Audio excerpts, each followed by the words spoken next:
अस्सलाम वालेकुम, मेरा नाम Mohammad Mubashar, Pakistan property leaders PPL के प्लेटफॉर्म से और मेरे साथ मौजूद हैं एहसन राना। हम आज आपको 250 स्क्वायर यार्ड प्लॉट्स के हवाले से एक डिटेल जो है वीडियो आपके साथ शेयर करने जा रहे हैं। हम एहसन राना साहब से आज जानेंगे कि बहरिया ओल्ड बीटीके के अंदर कितने 250 स्क्वायर यार्ड के पेशेंट्स हैं और उनकी इंडिविजुअली क्या इम्पोर्टेंस है उस जगह पर जिस जगह पर वो लोकेटेड हैं, और राइट नाउ उनके अंदर क्या प्राइस की फ्लक्चुएशन है, और आगे आने वाले टाइम के अंदर एहसन राना साहब जो हैं वो किस तरह से उनको देखते हैं और क्या क्लियर पिक्चर जो है वो हमारे सामने रखते हैं। सर काइंडली हमें पेशेंट 1 के हवाले से पहले बताइएगा, और चूँकि जो पेशेंट इसमें इंक्लूड हैं, जितने पेशेंट आते हैं सब के बारे में काइंडली एक एक करके। जी बहुत शुक्रिया मुबशर साहब आपके टाइम का। सबसे पहले हम पेशेंट 1 को कवर करेंगे, जिसमें बेसिकली 250 स्क्वायर यार्ड के जो है वो एक रेडी प्रॉपर्टी इस टाइम पे पड़ी है और सबसे ज़्यादा रेजिडेंट्स इस टाइम पे उस जगह पे रह भी रहे हैं। और जो सबसे एक इस लोकेशन की, इस पेशेंट की जो इंपॉर्टेंट बात है वो ये है कि आने वाले टाइम के अंदर अभी भी कुछ लोग ये समझते हैं कि जो प्राइस है वो बूम नहीं करेगी, लेकिन इसकी मैं आपको रीजनिंग लॉजिक ये दूंगा वो बूम क्यों करेगी। क्योंकि इस टाइम पे आपको पता है कि जो मेन जिना एवेन्यू की एंट्रेंस है उस टाइम पे मेनली जो ऑफिस है वो रियल एस्टेट वालों के, लेकिन आने वाले टाइम के अंदर एक टाइम ऐसा आएगा जब यहाँ पे आके एक बड़ा ब्रांड बैठेगा। ठीक है, एग्जैक्टली। वो क्लोथिंग ब्रांड हो सकता है, कोई कॉस्मेटिक्स का हो सकता है, या कोई इलेक्ट्रॉनिक्स का हो सकता है, क्योंकि ये होना ही होना जब एक कंप्लीट रेजिडेंट आना शुरू हो जाएंगे, रहेंगे हर पेशेंट के अंदर। exactly. तो उस टाइम पे इस लोकेशन की जो प्राइस इस टाइम पे चल रही है अराउंड 160 से 250 लाख तक आपको मिल जाता है, लेकिन जो 240 या 250 लाख तक वो मिलता है जो एक्स्ट्रा लैंड के साथ हो या कॉर्नर प्लॉट, उसकी कैटेगरी अच्छी हो या पार्क फेसिंग हो। लेकिन ये जो प्राइस रेंज है ये आने वाले टाइम में जब रेजिडेंट्स रह रहे होंगे और एक डेवलपमेंट और ज़्यादा तेज़ी से हो जाएगी यहाँ पे, तो उस टाइम पे ये और प्राइम लोकेशन की बन के आएगा हमारे सामने। और आप इसकी प्राइस देखेंगे ये 3 करोड़ से प्लस से चली जाएगी एक टाइम के अंदर। और ये भी एक मैं आपको इस टाइम एवरेज बता रहा हूँ, आज से 3 से 4 साल बाद ये प्राइस भी एक पकड़ी नहीं जाएगी, इसको होल्ड करना बड़ा मुश्किल हो जाएगा यहाँ पे। और अभी करंटली अगर आप देखें इसमें फैसिलिटीज़, तो सबसे अच्छी बात है जो स्कूल है मिलेनियम का रूट्स का, वो बड़ा करीब पड़ता है। आपको अगर फूड कुछ लेना है, खाना पीना है, तो वो एक वॉकिंग डिस्टेंस पे आप 2 से 3 मिनट की ड्राइव करते हैं, आपको जिनसोए है, कार्निवल बिल्कुल पास है, आप वहाँ भी जा सकते हैं। एंटरटेनमेंट के लिए, बच्चों के लिए वहाँ पे आपको जैसे पता है मैचेस जब होते हैं तो वो कैसे वहाँ पे आवाम का एक हजूम होता है, जो क्रिकेट के शौकीन है वो आए होते हैं वहाँ लाइव देखने के लिए, क्योंकि इतनी बड़ी स्क्रीन है। तो एंटरटेनमेंट वाइज देख लें, शॉपिंग के वाइज भी आने वाले वक्तों के अंदर जो मेन जिना के एवेन्यू के ऑफिस है वो भी यहाँ पे आबाद होने हैं। तो हर लिहाज से जो पेशेंट है वो इस टाइम बहुत आइडियल है। पेशेंट 1 जो कि अब यहाँ पे हमारे जो नॉलेज के मुताबिक है कि यहाँ पे बहुत ज़्यादा फैमिलीज मूव इन हो चुकी हैं। क्या इसके मुकाबले में कोई ऐसा पेशेंट जो इसमें इस टाइम मौजूद हो जहाँ पे इतनी ज़्यादा आबादी मूव इन हो चुकी हो, या सिर्फ पेशेंट 1 ही है इस टाइम? फिलहाल पे बाकी पेशेंट है जहाँ पे ग्रे स्ट्रक्चर्स वगैरह बन रहे हैं, डेवलपमेंट स्टार्ट हो रही है। लेकिन अगर रेजिडेंट्स के हिसाब से देखिए जहाँ पे रह रहे हैं और रेडी प्रॉपर्टी, तो उस लिहाज से पेशेंट 1 जो है वो इस टाइम पे आइडियल जा रहा है। अभी अगर हम पेशेंट 1 के बाद जो है वो 6 की और 8 की और 16 की तरफ जाएं, तो कौन सा पेशेंट जो है वो ज़्यादा इम्पोर्टेंट और क्या इस टाइम स्टेटस है, और इसके अलावा अब आगे आने वाले टाइम के अंदर आप इसको किस तरह से देखते हैं? पेशेंट 6 या अगर आप 8 की बात करें तो 8 का आपको अब आइडिया है कि 10A के विलास जो है वो भी पास पड़ते हैं, फिर ग्रैंड मॉस्क पास पड़ती है, बहरिया हाइट्स इसका पोजीशन जो है वो जून में दे रहे हैं। 10A में तो ऑलमोस्ट सब आबादी आ चुकी है, रेजिडेंट्स ऑलरेडी रह रहे हैं, क्राउडी एरिया है, बिल्कुल ऐसा ही है। इसी तरह से जब पोजीशन मिलेगा ए और एस टावर्स को जब मिल रहा है, तो वो भी जब आएंगे, नीचे शॉप्स उसकी आप पता है कमर्शियल शॉप्स हैं, ऊपर अपार्टमेंट्स हो गए, उसका रश भी जो है बिल्कुल करीब पड़ता है। उसके अलावा ग्रैंड मॉस्क भी इस एरिया में आती है। और रेजिडेंट्स की अगर बात करें तो अभी बहुत ज़्यादा रेजिडेंट्स यहाँ पे नहीं रह रहे, स्ट्रक्चर कुछ खड़े हुए, एक आध आपको देखने को वैसे मिल भी जाती प्रॉपर्टी जो कंप्लीट होने के आसपास है। लेकिन इंपॉर्टेंस के हिसाब से जो 6 है वो मैं ज़्यादा प्रेफर करूँगा। अब उसकी रीज़न ये है, जो 6 है आपको पता है मिडवे कमर्शियल के बिल्कुल साथ पड़ता है। ठीक है, हमारा ही जो हेड ऑफिस साथ है, यहाँ पे बैंक साथ हैं, बाकी food chains B town burgers कर लें, फूडीज देख लें, आने वाले टाइम के अंदर इससे बड़े बड़े ब्रांड भी यहाँ पे आके बैठेंगे। और एक कमर्शियल हब है, जिस तरह आप लाहौर का एक गुलबर्ग देख लें, लिबर्टी देख लें, और उसके आसपास अगर गार्डन टाउन अब आज अगर उसकी वैल्यू आप पूछें, आप हम उसको सोच भी नहीं सकते, 30 करोड़ 35 करोड़ का एक कनाल का कैश नहीं किया जा सकता। तो सेम ये जो बहरिया टाउन है, हम अपने व्यूअर्स को यही कहेंगे वो आज के हिसाब से ना सोचें कि इस टाइम के ऊपर यार इसके आसपास आबादी नहीं है या बड़ा ब्रांड उस तरीके से आके बैठा नहीं है। आने वाले 5 साल 10 साल का सोच के जो प्रॉपर्टी लेता है अक्लमंद इंसान वही होता है, क्योंकि प्रॉपर्टी को होल्ड करना आज आसान है, लेकिन जब वक्त गुजर जाता है तो उसके बाद बंदा उस प्राइस रेंज को कैच कर ही नहीं सकता। अगर आपको फॉर एग्जाम्पल आज ही मिल रहा है 1 करोड़ का, एक एग्जाम्पल दे रहा हूँ, तो आज से 10 साल बाद आपको कितने का मिलेगा? एटलीस्ट भी 5 करोड़ से नीचे आपको ये चीज़ नहीं मिलेगी। मिलनी नहीं जिस टाइम पे सारा कमर्शियल एक हब यहाँ पे आके बैठा होगा। तो ये जो कमर्शियल एरिया की वजह से जो है ना, इसकी जो इंपॉर्टेंस है वो बहुत ज़्यादा है। तो इस टाइम के ऊपर जो लोग सोच रहे हैं लेना 8 के अंदर, तो मैं उनको यही कहूँगा कि वो प्रेफर करें, एक बार कंसिडर करें 6 को भी, क्योंकि आने वाले टाइम के अंदर 6 की जो प्राइस है वो ज़्यादा हाइक करेगी। इसके बाद Prescient 16 आ जाता है जो कि मेन जन एवेन्यू के ऊपर है, और उसकी इम्पोर्टेंस क्या है, यानी उसके अंदर भी अभी बहुत ज़्यादा कंस्ट्रक्शन हमें देखने को मिली है।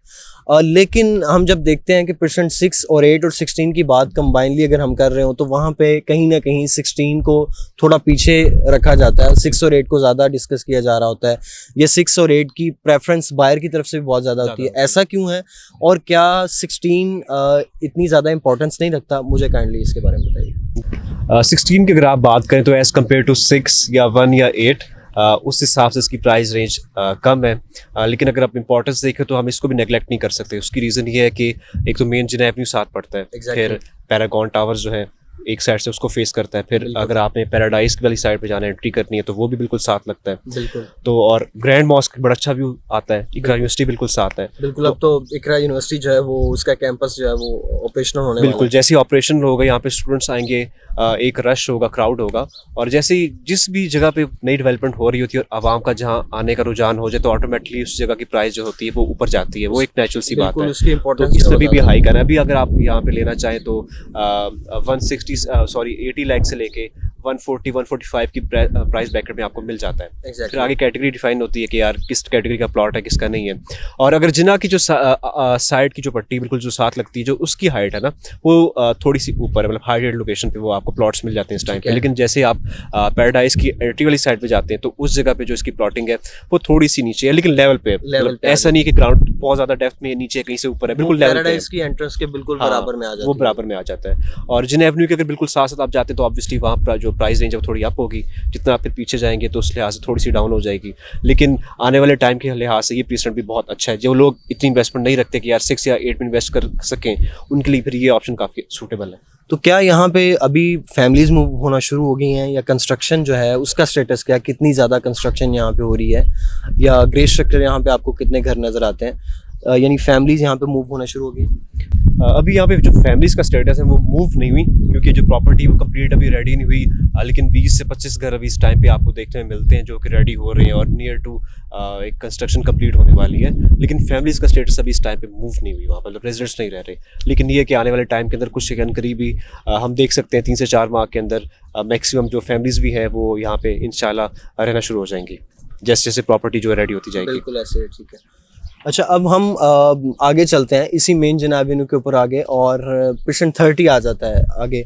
और Prescient 30 के अंदर 250 स्क्वायर यार्ड की जो कटिंग है उसके वाले से आपसे जानना चाहेंगे कि Prescient 30 जो है वो किस प्राइस में रेंज में हमें मिल जाता है, और क्या वो सारा का सारा क्लियर है, या उसके अंदर कहीं ना कहीं कोई डिस्प्यूट का, जो कि हमने मल्टीपल टाइम में चीज़ें सुनी हैं या वीडियोस में मल्टीपल टाइम में हमने देखा है कि यहाँ पे कुछ ऐसा एरिया जो कि अभी डेवलप नहीं हुआ और बाउंड्री वॉल यहाँ पे, तो वो कौन सा एरिया है, यानी फ्रंट पे वो आ जाता है या बिल्कुल बैकयार्ड का एरिया है? थोड़ा सा हमें गाइड कीजिए। इस Prescient की अगर आप बैक की बात करें, बैक बेल्ट की, तो इसका कुछ हिस्सा ऐसा है जो आउट ऑफ बॉर्डर इस टाइम पे है, और लोग हमें अक्सर कॉल करते हैं कि क्या स्टेटस इसका, और उनको हम यही मशवरा देंगे अगर आप इस साइड पे प्लॉट लेना चाहते हैं जिनके पास इन्वेस्टमेंट थोड़ी कम होती है और वो चाह रहे होते हैं लो बजट पे लेना, तो उनके लिए मशवरा यही है कि वो खुद आएँ, विज़िट करें और लोकेशन को खुद अपने हिसाब से देख के तब डिसाइड करें, क्योंकि कुछ एरिया जो है वो डिस्प्यूटेड है। लेकिन जो बाकी अगर आप जिसकी बात करें तो पोजेशन उसका रेडी है, और 3 से जो 4 घर हैं वो इस टाइम पे बन भी रहे हैं, और आई गेस इससे ज़्यादा ये बन रहे हैं। लेकिन 2 घर रेडी हो चुके हैं इस टाइम पे, लेकिन फैमिलीज अभी तक स्टिल इधर मूव नहीं की। हाँ, मूव नहीं की। लेकिन फिलहाल अगर आप जिना एवेन्यू पे रहते हुए अगर कोई Prescient देखते हैं कम प्राइस रेंज के अंदर, तो वो यही है। Prescient 30 है, मतलब 250 गज के अंदर सबसे कम प्राइस में जिना एवेन्यू पे फिलहाल आपको सिर्फ Prescient 30 मिल सकता है इस प्राइस रेंज के अंदर। और इसी तरह जो लास्ट Prescient है ओल्ड BTK का, हम अगर उसके हवाले से बात करें जो कि Prescient 32 है, और ये Prescient इसलिए भी ज़्यादा इम्पोर्टेंट है कि ये 350 स्क्वायर यार्ड के जो विलाज हैं ये उसके साथ आ जाता है। तो आया इसके अंदर अभी कोई कंस्ट्रक्शन स्टार्ट हुई है या नहीं? जो अभी इसका प्राइस रेंज चल रही है, प्राइस ग्राफ का है, वो आगे आने वाले टाइम के अंदर क्या होगा, और आप इसको किस तरीके से जो है वो जज करते हैं, देखते हैं? इसका जो आने वाले टाइम में प्राइस अगर ग्राफ की बात करें तो वो बहुत ज़्यादा हाई जाना है। उसकी रीज़न ये है कि एक तो 35 स्पोर्ट्स सिटी की विलास पास है जिसमें रेजिडेंट्स रह रहे हैं इस टाइम पे, स्टेडियम पास है, आपको दूर का एक आईफल टावर का व्यू भी नज़र आ जाता है। अब स्टेडियम की जब 2023 में ऑपरेशन होगा, अगर यहाँ पे एक भी PSL का मैच हो जाता है, क्योंकि कराची का जो सिक्योरिटी हालात है आपको पता है, ट्रैफिक हालात भी आपको पता है, सिक्योरिटी वाइज वैसे हमारी उस तरीके की नहीं है कि हम इंटरनेशनल प्लेयर्स को वहाँ पे बुला सकें या मैनेज कर सकें, या अगर उनको बुलाते हैं तो हम ट्रैफिक को एक मैनेज कर सकें, क्योंकि आबादी कराची की बहुत ज़्यादा है। तो इन सब रीजंस को देखते हुए अगर मैच यहाँ PSL के भी शुरू होते हैं या कोई भी हम ले आते हैं, तो जो ये जगह है, एक स्पॉट है, इसकी प्राइस बहुत ज़्यादा हाई जानी है। और आईफल टावर भी आने वाले टाइम पे एक पिकनिक स्पॉट होना है, लोग बाहर से घूमने आएंगे, देखने आएंगे इन जगहों को। और हेड ऑफिस जो है बहरिया का जो नया बन रहा है इसके पास ही, मेन जिन एवेन्यू पे, तो वो ऑपरेशन आपको पता है कि कुछ टाइम के अंदर उसको भी बहरिया नहीं करना है, कुछ सेक्टर उठ के यहाँ पे आ जाएगा। और स्पेसिफिकली ये वैसे ये पूरा जो रीजन है, ये जितना भी इस एरिया का रीजन है, वो स्पोर्ट्स सिटी की वजह से, यानी जो स्टेडियम है उसकी वजह से, और बहुत ज़्यादा ये जो है प्रोमिनेंट हो जाएगा बाकी प्रेसिडेंट्स की निस्बत। जब यहाँ पे कोई एक नॉर्मल PSL का इवन वो भी अगर मैच होता है तो बहुत ज़्यादा इंपॉर्टेंस होगी इस एरिया की। इसी तरह जिस तरह प्रेसिडेंट 32 के अंदर जो यानी जो काफ़ी हाइटेड एरिया है, जो विलास के बिल्कुल साथ लगता है, उसके साथ जो शॉपिंग गैलरी है वो भी अगर रेडी होती है तो वो मैं ये समझता हूँ कि वो भी बहुत ज़्यादा वो बहुत अच्छा हो जाएगा। बहुत शुक्रिया सर आपका। एहसन राना साहब हमारे साथ मौजूद थे और उन्होंने हमें रेट्स के हवाले से और जो प्राइसेस अप हो रही हैं या जो ग्राफ इस टाइम चल रहा है प्राइसेस का, या क्या डेवलपमेंट है परसेंट्स के अंदर, तो हमें ओवरऑल ओल्ड BT के जो 6% हैं, परसेंट 1 और 6, 8 और 16, और इसके अलावा परसेंट 30 और 32 के हवाले से जो है वो गाइड कर रहे थे। बहुत शुक्रिया एहसन राना साहब आपका। और पाकिस्तान प्रॉपर्टी लीडर्स का आप चैनल सब्सक्राइब कर लें, बेल आइकन को प्रेस कर दें। Thanks for watching. अल्लाह हाफिज़।